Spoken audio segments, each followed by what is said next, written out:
Okay, I'd like to take you through the basics of how I would arrange a tune like Stella by Starlight, which I just covered in one of my other videos, how I'd arrange that for solo guitar. In fact, arranging is probably the wrong word for it. I don't sit down and work out an arrangement anymore. I kind of just try and play the tune and then come up with ideas, and then what sort of emerges as a kind of work in progress, which hopefully gets refined the more I play it. So I'm not really a writer-downer. Solo guitar used to scare the crap out of me because the very first solo jazz guitarists I listened to were people like Tuck Andrus and Martin Taylor and Ted Green. This is a bad idea because they are really amazing at doing this, you know. Now, it's possible to come up with a really beautiful little cool melody thing without necessarily having those kind of chops. I mean, they're all fingerstyle players and they all were very good at keeping, or are very good at keeping bass lines and melodies and chords all going together at the same time, which is not something I can do, that's for sure. And especially as I've kind of moved more towards being a plectrum player anyway. So yeah, with that in mind, I thought I'd put forward my suggestions on how to work on it. So I find being able to play, you know, a solo arrangement with a pick is quite a good exercise because I like the limitation of it. Fingers are great, obviously, and hybrid picking can be very flexible as well. But I kind of something about, like, if you can create the sense of harmony and movement and tempo just with a pick and playing one note at a time, then I think then everything else is, you know, there if you want it. That's the way I see it anyway. So and the very first thing I think that you should be preoccupied with in terms of doing a chord melody arrangement is making sure you can play the melody. I mean, it seems obvious, but it's easy to forget. I think, you know, being able to play it in a few different places is good as well, obviously. So being able to transpose it up and down an octave is important, and having the options for fingering. So, but also, you know, for instance, so, you know, being able to play that phrase in a couple of different places. And the other thing I think is quite important is, I think, being able to play the melody in time. So one thing I like to do is I like to count along with it, or rather count and play, try and lock in with my counts. So 1, 2, 3, 1, 2, 3, 4, 1, 2, 3, 4, 1, 2, 3, 4, 1, 2, 3, 4, 1, 2, 3, 4, 1, 2, 3, 4, 1, 2, 3, 4, 1, 2, 3, 4, and so on, right? It's just kind of, the reason why I like that is because I think there's a lot of this in solo jazz guitar playing.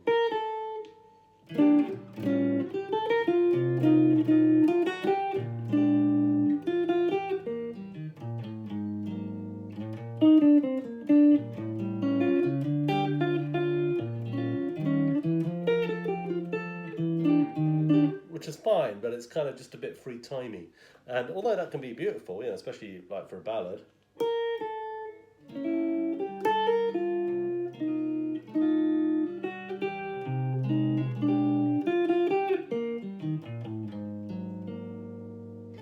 I just feel like there's so much of that stuff out there, it's quite nice to have.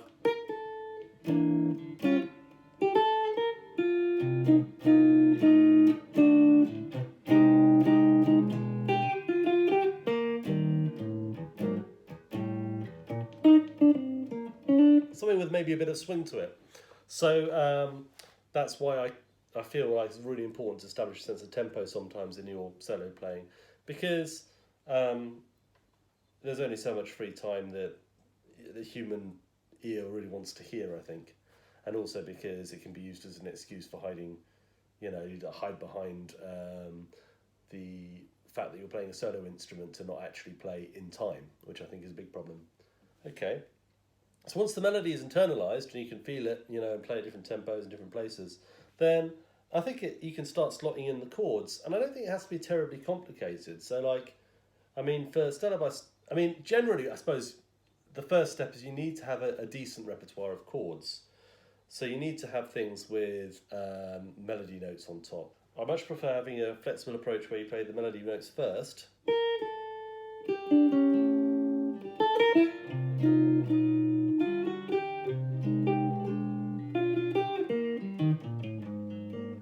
that to me sounds more, rather than playing a chord for each melody note.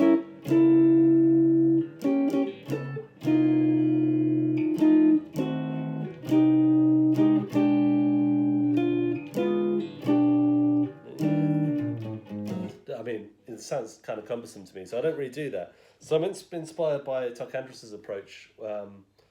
Not that I can play like Tuck Andrus, but he just says a couple of things which I've worked on. And the first thing which really stuck with me was I play the melody first and the chord afterwards. So if you go.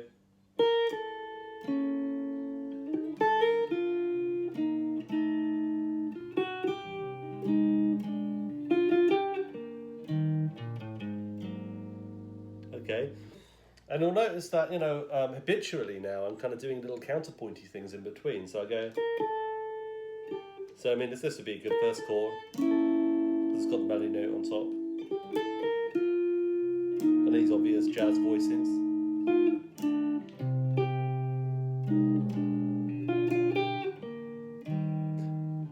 And then it'll walk down to that low A flat 9 voicing.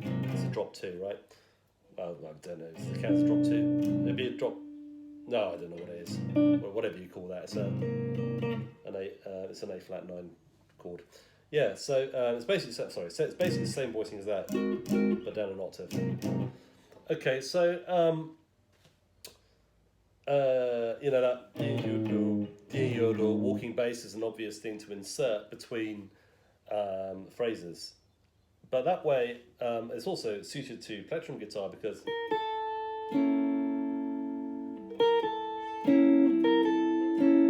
can put the chord in afterwards.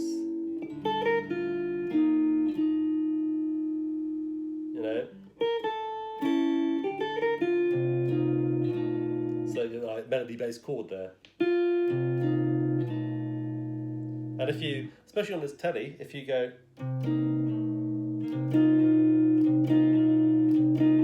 Slide the chord down, then it continues. You don't lose that bass, because one of the big things I always find with playing, the guitar is obviously you don't have a sustain pedal, so you have to kind of make all the bass and everything happen with your fingers, which can be a bit of a thing. So melody first, chords afterwards, and breaking up the chords is a big part of that. Not just necessarily going melody chord.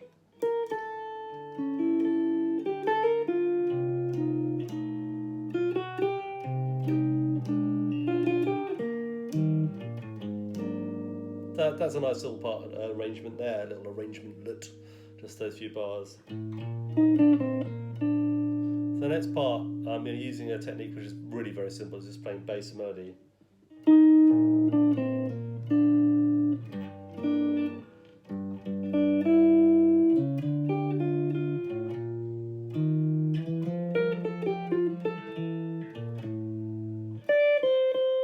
These open strings wherever you can.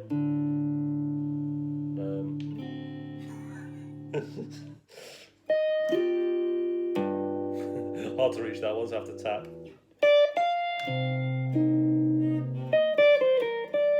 And there I think, doing a this chord, or maybe this one actually might be nice. This is a split, this is what they call a split voicing. Drop 2/4 is it? I can't remember. But there's a big gap between the, again, you could do it here. Big gap between the voicing and the melody note.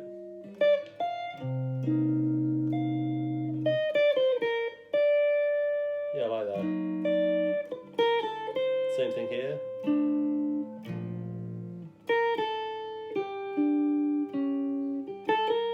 And then here I'm using.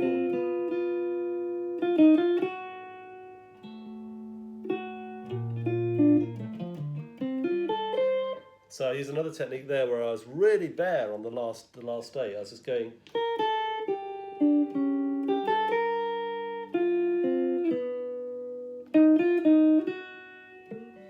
That's obviously an impractical way of playing it, so there is much easier. So I mean, you could go.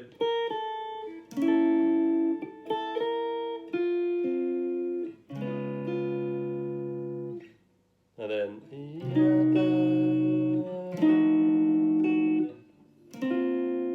obviously that's just playing chord melody. But if I was break it up,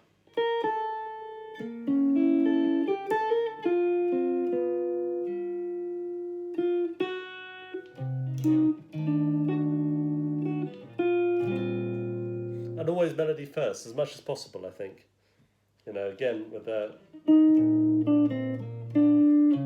sorry, tempo bass sometimes first if the melody is syncopated.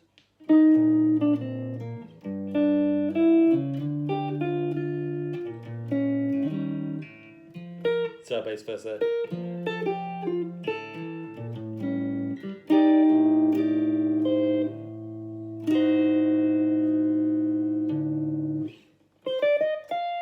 Whatever it is. Yeah, so I think that's quite a good. That's quite a good approach. These little lines, you know, that you can come up with as well.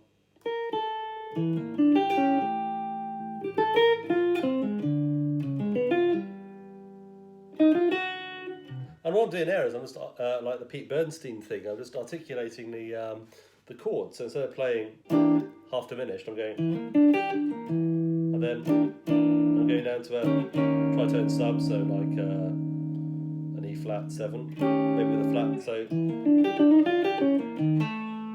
and then go to the flat 5.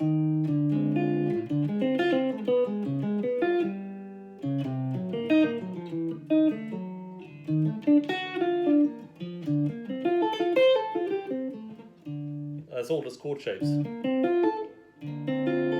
which sounds super modern. And I noticed Julian Lage and Lage Lund. Man, imagine combining them into some superhuman jazz guitarist, Julian Lage Lund. That would be powerful. I must work on that for my next video. Yeah, I noticed that both of those guitarists use this kind of sort of linear fill-in effects. I really like it, you know. I think it's very modern, but it's actually very simple. I can't do it anymore. I've lost the skill. That's why I need to invent my superhuman hybrid.